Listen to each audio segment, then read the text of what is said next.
Do you suck at Rocket League? If so, one of the reasons could be your potato controller settings. Back when Psyonix made this game, they didn't realize the level of mechanical ability people would develop, so the default controller settings are pretty dumbed down.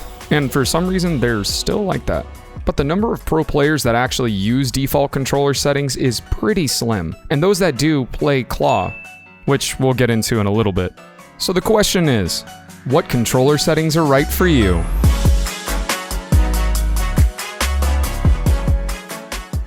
The aim of adjusting your controller settings is so you can do complex mechanical tasks easier, but probably more importantly is you can do them faster. And this all kind of depends on how you comfortably hold your controller when you're playing Rocket League. For the sake of sanity, I'm going to say there's 3 different ways you can hold a controller and play Rocket League. There is the default way, which is how I play, where your index finger controls both of your top triggers and bumpers. In my opinion, this feels the most natural and comfortable. But the major downside is you can't use your L1 and R1 at the same time as use your L2 and your R2. So the next method we have of playing Rocket League is where your index finger and your middle finger operate these buttons simultaneously. And then your thumb is free to work all of these buttons. Now, this does give you more control over your top triggers, but for some people like myself, it feels incredibly unnatural and actually hurts after playing for any amount of time. But if this feels natural to you, I would say go for it because it does give you a greater access of all of your buttons. And then we have the third method of playing Rocket League, which I just find so unnatural,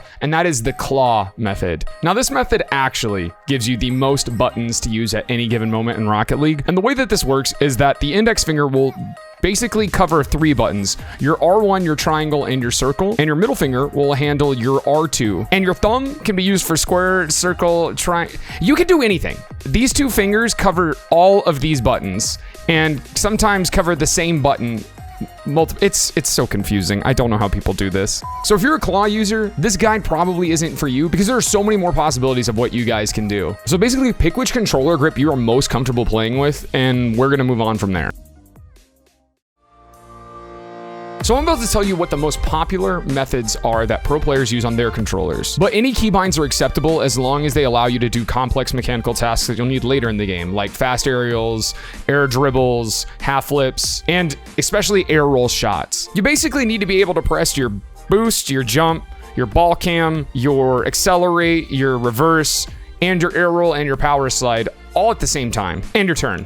Now, these changes are important to make even if you are currently a lower level player, because making these keybind changes earlier makes it easier to transition into higher level mechanics as you put more hours into the game. So just keep that in mind. Also, if you haven't already, make sure you leave a like on the video, subscribe to the channel if you're new, and click the bell. Please turn on notifications, be a part of the notification squad, because those guys are honestly amazing. Now let's get into some settings. Now, pretty much regardless of what controller grip you go with, the most popular move is to move your power slide and air roll from square over to L1. Now, this is by far the most common keybind change among pro players. And this because you never need to air roll and reverse at the same time, whereas there are several situations where you will need to boost, jump, and air roll at the same time. And so it gets kind of awkward if you have it on its default of square.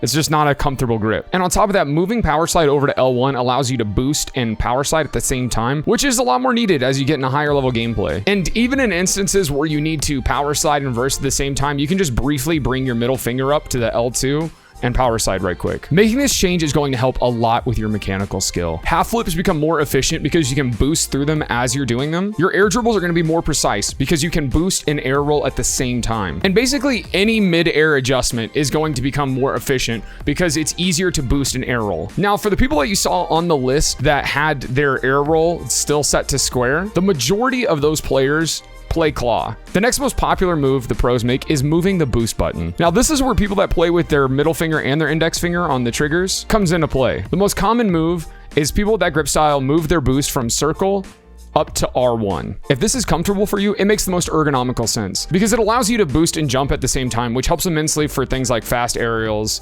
ground to air dribbles, and just high speed shots in general. Now, again, I can't comfortably use this grip position, but if I did, I would take after Verge and move my ball cam from triangle to square, because then you can more ergonomically lay your thumb across your jump button and ball cam as opposed to having it kind of over like this. It would also have the added benefit of laying your thumb closer to your camera stick, allowing you to look around the map quicker or use your reverse cam button. But again, I can't comfortably use this grip position, so you guys try it out. Let me know what you think if it works. I currently still have my boost bound to circle, and this is kind of how I have to get over this hurdle. So I have to keep my thumb over my circle, and then I roll it to the X or the triangle as I'm playing. And I'm not gonna lie, it's not comfortable, but it does allow me to press jump, boost, and ball cam all at the same time. If I could go back in time to a younger TRIHOUSE, I would probably move my boost from circle over to square.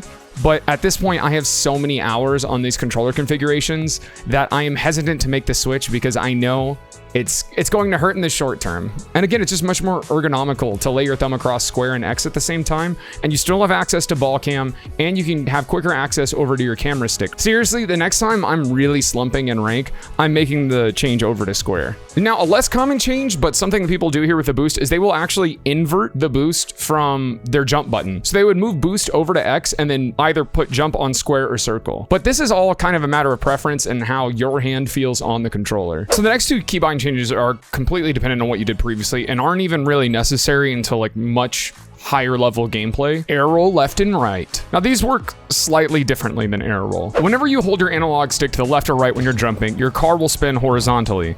Now when you engage air roll, it stops spinning horizontally and just focuses on rolling your car. If you have air roll left or right bound, it works a little bit differently. So basically, if your analog stick is moving to the left when you hold the air roll button, you'll air roll left. If you hold it to the right, it'll air roll right. Now, if you have air roll right bound and you hold your analog stick left, your car moves left as you're air rolling right, which isn't possible with air roll, allowing you to do a tornado spin. Now this technically allows you to move your car in more precise ways and allows you to do more mechanics than you would normally, such as tornado spins, breezy flicks, stalls, and a whole bunch of other stuff you don't need to learn until you're a GC or a freestyler. A lot of people get by here by just binding one of the air roll buttons since you only technically need one of them to do stalls and tornado spins. Where you put this all depends on the keybinds you used previously, but the other keybinds definitely need to take precedence until you get to the highest level of gameplay. Now, I'm not gonna cover dead zone and sensitivity in this video simply because that is a whole other topic, but let me know in the comments if you want a video that breaks down what the pro settings are for this. And as always, if you haven't already, make sure you leave a like on the video, subscribe to the channel. I believe we are at 3.1K subscribers currently, and stop by the live stream. I stream 6 days a week over on Twitch, details down below in the description, and I'll see you guys next time.